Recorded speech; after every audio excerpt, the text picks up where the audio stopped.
Good evening, आदाब, सत श्री अकाल। गाइस, मैं एसके और मैं आप सब लोगों से अपना आज पर्सनल एक्सपीरियंस शेयर करने आई हूँ।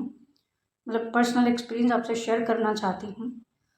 एक्चुअली गाइस ऐसा है कि मैं एक एनिमल लवर भी हूँ और जो लोग मेरे अलावा जो लोग एनिमल लवर्स हैं, जो सच्चे एनिमल लवर्स हैं, वो शायद मेरे इस एक्सपीरियंस के साथ जो मैं शेयर करने वाली हूँ शायद उसके साथ रिलेट करेंगे। मेरा मन हुआ आप लोगों के साथ कुछ इंटरेक्ट करने का, आपसे कुछ अपने एक्सपीरियंसेस शेयर करने का। सो इस वजह से मैं वीडियो शूट कर रही हूँ। और जिन लोगों के एक्सपीरियंसेस या जिन लोगों की सिचुएशंस सेम हैं, मुझसे रिलेट करती हैं, तो प्लीज़ आप कमेंट ज़रूर कीजिएगा इस वीडियो पे। पहली बात तो गाइज, आप लोग सब एनिमल लवर्स जो लोग हैं वो सब जानते हैं कि हम जैसे एनिमल लवर्स को बहुत सी ऐसी सिचुएशन से गुजरना पड़ता है जो एक नॉर्मल लोग नहीं समझ सकते। क्योंकि guys, as an animal lover मैं एक फीडर हूँ और कुछ स्ट्रे डॉग्स को फीड करती हूँ जितनी मेरी हैसियत है। ठीक है, मैं परफेक्ट नहीं हूँ, मैं पहले ही बता दूँ। तो ऐसा होता है, आप लोगों के साथ भी ऐसा होता होगा कि हम एनिमल लवर्स को जिन सिचुएशंस के साथ गुजरना पड़ता है, सबसे पहली सिचुएशन आती है सोसाइटी, राइट। कि जहाँ हम जिस एरिया में फीड करते हैं उस एरिया के लोग हमें किस नज़रिए से देखते हैं या किस जो बातें हमें सुनाते हैं, क्या क्या बोलते हैं, ये चीज़ें आ जाती हैं। सेकंड आता है भी डॉग की कुछ प्रॉब्लम्स, डॉग की खुद की प्रॉब्लम्स, जैसे स्किन इन्फेक्शन, कोई फीवर हो गया किसी को, जिसका जो नया नया फीडिंग में आया है, जो एनिमल लवर है जिसने नया नया सेवा शुरू की होगी, उसको ये चीज़ें नहीं पता चलती हैं। डॉग फीवर या फिर पार्वो के केसेस जो होते हैं, 1 साल से नीचे वाले डॉग्स को हो जाते हैं पार्वो बीमारी, 50% चांसेस के साथ चलती है। ठीक है ना, ये चीज़ों से आप सब भी गुजरे हो, मैं भी गुजरी हूँ। और इन सब के बाद जब ये चीज़ें हमें दिखती हैं तो हमें एक ही चीज़ याद आती है ना उस टाइम पे, और वो है जो हमारे एरिया में काम कर रहे NGOs, एनिमल वेलफेयर वाले। ठीक है ना, चाहे वो गवर्नमेंट हो चाहे नॉन गवर्नमेंट हो, हमें वो याद आता है। और आज मैं उन्हीं से रिलेटेड, या यूँ कह लीजिए कि भी मैं अपना एक्सपीरियंस उन्हीं के बेस पे शेयर करने वाली हूँ। गाइस, मुझे नहीं पता जो मेरे शहर के जो एनिमल वेलफेयर्स हैं वो कैसे काम करते हैं, कैसे नहीं करते हैं, क्योंकि ये तो वही जान सकता है ना जो उन वेलफेयर्स के साथ या तो जुड़ा हो या किसी से हेल्प ली हो, किसी डॉग्स को ट्रीट करवाया हो, तभी पता चलता है कि जो डॉक्टर है वो कैसा है। ठीक है ना, जब हम दवा लेने जाते हैं किसी डॉक्टर से, हमें तभी पता चलता है कि वो डॉक्टर हमारे लिए सही है या नहीं, राइट। तो इसी तरह NGOs हैं, अलग अलग NGOs हैं, और उनका तरीका अलग अलग है। और मैं खुश नसीब हूँ, एक आम इंसान के तौर पर मैं खुश नसीब हूँ। मुझे एक ऐसे ही एक NGO, रनिंग NGO है, उनके साथ कह लीजिए, उनके टीम के साथ मुझे थोड़ा एक्सपीरियंस हुआ, और उनके टीम मेंबर्स के साथ एक्सपीरियंस हुआ थोड़ा सा। क्योंकि बहुत ऐसे केसेस थे मेरे पास जो, मतलब मैं जब डेली बेसिस पे फीड करने जाती थी एक जगह, एक लोकेशन पे, तो डॉग्स के साथ इंजरीज हो गई या फिर स्किन इन्फेक्शंस दिखे। और पार्वो तो बहुत ज़्यादा दिखा मेरे को, पार्वो बहुत ज़्यादा दिखा।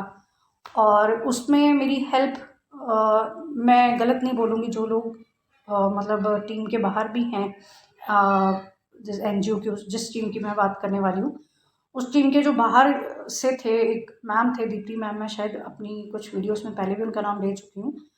उन्होंने मेरी हेल्प की पार्वो को, बच्चों को, जो बेबीज़ को पार्वो था उनको ड्रिपिंग करवाने में, उनका ट्रीटमेंट करवाने में। और जब अगर मैं NGO की बात करूँ, जिनका बहुत बड़ा सपोर्ट होता है मेडिसिन बताने का, क्योंकि हम अपनी तरफ से तो मेडिसिन दे नहीं सकते ना, जो वेलफेयर, हम अपनी तरफ से तो कोई मेडिसिन दे नहीं सकते ना किसी को, वो डॉक्टर ही सजेस्ट करता है कि कौन सी मेडिसिन देनी चाहिए, कौन सी नहीं। तो ऐसे ही मैं एक NGO के साथ, मतलब मुझे एक्सपीरियंस हुआ, मैं उन्हीं को जानती थी और उनको मैंने कॉल किया डॉग्स के लिए, वो आए। मुझे पता क्या है, मैं शिकायत नहीं करूँगी किसी NGO को कि भाई वो टाइम पे नहीं आते या आते ही नहीं हैं, ठीक है, क्योंकि मुझे भी पता है उनके पास भी केसेस होते हैं। और केसेस होते हैं वो भी डील कर रहे होते हैं अभी हर जगह पे। और उस एनजीओ का एक चीज़ मुझे बहुत अच्छी लगी, दैट इज़ कि वो सबसे पहले उस बच्चे के पास जाते हैं जो बच्चे को की हालत बहुत क्रिटिकल होती है, ठीक है। उनका बिहेवियर, उनके जो प्रेसिडेंट हैं, मैं नाम ले रही थी उनके प्रेसिडेंट का, राहिल सेठ करके उनका नाम है। राहिल जी मेरे एक तरह से गुरु भी हैं, क्योंकि डॉग्स के नेचर को जानने में उनका बहुत बड़ा हाथ है। और आज मैं अगर फ़ीड करती हूँ, मेरी वीडियोस में आप देख सकते हो कि मैं उनके साथ सिर्फ फ़ीड ही नहीं करती हूँ, उनके साथ प्यार भी करती हूँ, टाइम भी स्पेंड करती हूँ, जैसे कि वो मेरे इंसानी फ्रेंड है, ठीक है ना। मैं भूल जाती हूँ कि ये जानवर है। तो ऐसा प्यार उनके साथ मेरा बना, और इसके पीछे जो है वो राहिल सर है। क्योंकि हम लोग जब भी कुछ करते हैं, हम लोग जब animal lovers, as an animal lovers, एक आम इंसान जब उतरते हैं इस फील्ड में, जब सेवा करते हैं, तो हमसे बर्दाश्त नहीं होता, मेरे जैसे से बर्दाश्त नहीं होता कि कोई बच्चा दर्द में है। मैं कॉल्स घुमाना शुरू कर देती हूँ, जो भी एनजीओ मिल जाए, जो भी आ जाए हेल्प करने के लिए, उसका मैं थैंक्स कर देती हूँ, राइट। बहुत बहुत शुक्रगुजार होती हूँ मैं उस इंसान की, जो भी एनजीओ वाला है, चाहे वो राहिल सर हैं तो चाहे कोई भी है, राइट। लेकिन राहिल सर का थोड़ा अलग है। क्योंकि मैंने कहा जैसा कि पहले कि उनके खुश नसीब हूँ कि मुझे उनकी टीम के साथ थोड़ा रूबरू होने का मौका मिला, मुझे उनकी टीम को जानने का मौका मिला, उनके काम को देखने का मौका मिला। उनका ऐसा है कि भाई वो अपना, जब वो इस चीज़ में होते हैं ना, जब वो डील करते हैं किसी डॉग को या किसी काऊ को, मतलब जब आ जाते हैं, कोई केस आ जाता है, तो अपनी पूरी जान लगा देते हैं। उनको यहाँ तक भूल जाता है कि मैं खाना खा के आया कि नहीं आया, मुझे लंच करना है कि नहीं करना, वो ये तक भूल जाते हैं, उनको होश ही नहीं रहती है कोई भी। ऐसा एनजीओ वाला, ऐसा वेलफेयर वाला मैंने बहुत कम देखा है। और जब मैं इनको बुलाती थी, मतलब एज अ नॉर्मल इंसान, मैं जब इनको बुलाती थी कि भाई ऐसा कोई डॉग है मेरे एरिया में या ऐसा यहाँ पे, प्लीज़ आप इसको विजिट कीजिए, पार्वो केस है, प्लीज़ आइए। तो ये जब कॉल पे होते थे, बस लोकेशन पूछते थे और आ जाते थे, ठीक है। जिनको लोकेशन समझाई जाती थी, दैट्स इट। लेकिन बाकी जो एनजीओज़ हैं, मैं ये नहीं कहूँगी कि वो काम गलत करते हैं, लेकिन बाकी एनजीओज़ का जो स्ट्रेटजी है वो थोड़ी अलग है। वो काम से पहले पैसा देखते हैं। मैं कॉल करूँगी, अगर by chance Rahil sir busy हैं किसी इमरजेंसी केस में, तो अगर किसी और को बुलाया जाता है, तो वो पहले ही बोल देता है कि मैडम मेरा पेट्रोल का खर्चा इतना है, आप 200-250 तैयार रखिए। अब आप बताइए, मेरे जैसा जॉबलेस बंदा 200-250 पहले कहाँ से रेडी रख लेगा। पहले तो मुझे बच्चे की जान बचानी ज़रूरी है ना।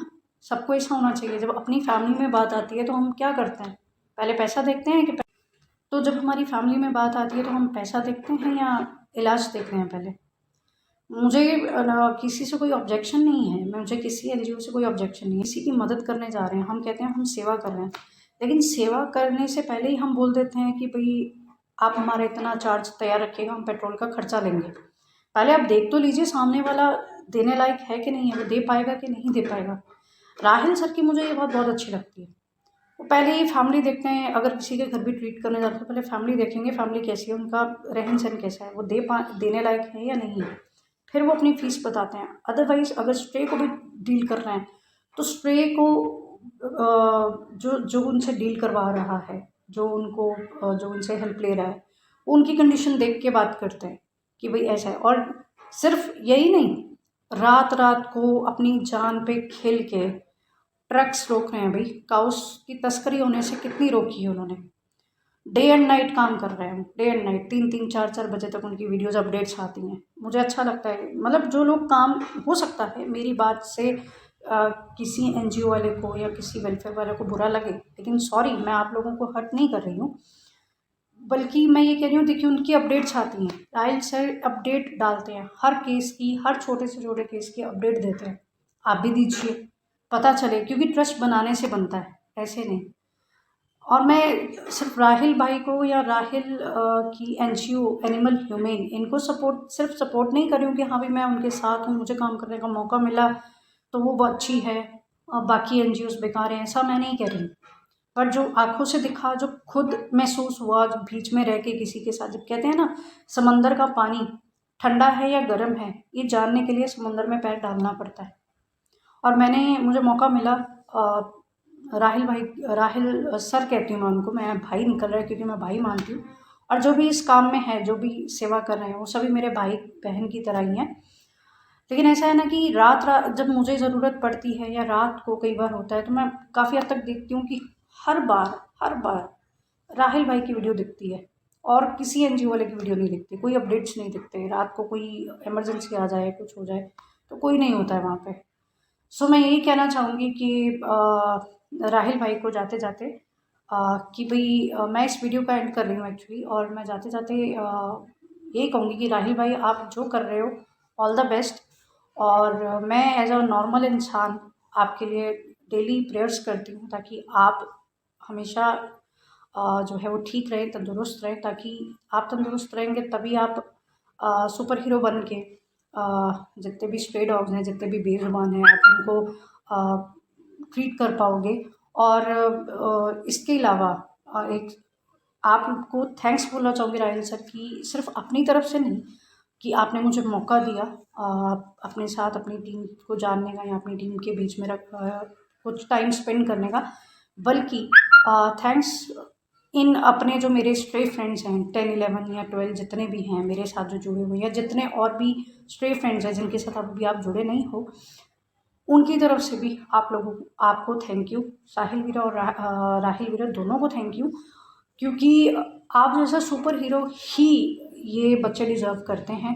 तो मैं बाकी वेलफेयर वालों को इतना ही कहना चाहूँगी जाते जाते, प्लीज़ आप एज अ टीम काम कीजिए, आपस में लड़िए नहीं, आपस में एक दूसरे पे वार मत कीजिए किसी तरह का भी। अगर आपको मेरी बात बुरी लगी है तो आप मुझे बोल सकते हो, लेकिन प्लीज़ मैं लड़ना नहीं चाहती, ना ही मैं आपको बुरा कह रही हूँ, ठीक है ना। मैं हर एक को हक है ना किसी को सपोर्ट करने का, किसी को मुझे जो अच्छा लगा मैंने बोल दिया, ठीक है। मैं आपको भी बुरा नहीं कह रही हूँ, आप सेवा कर रहे हो, आपका अपना तरीका है, जैसे मैंने शुरू में कहा।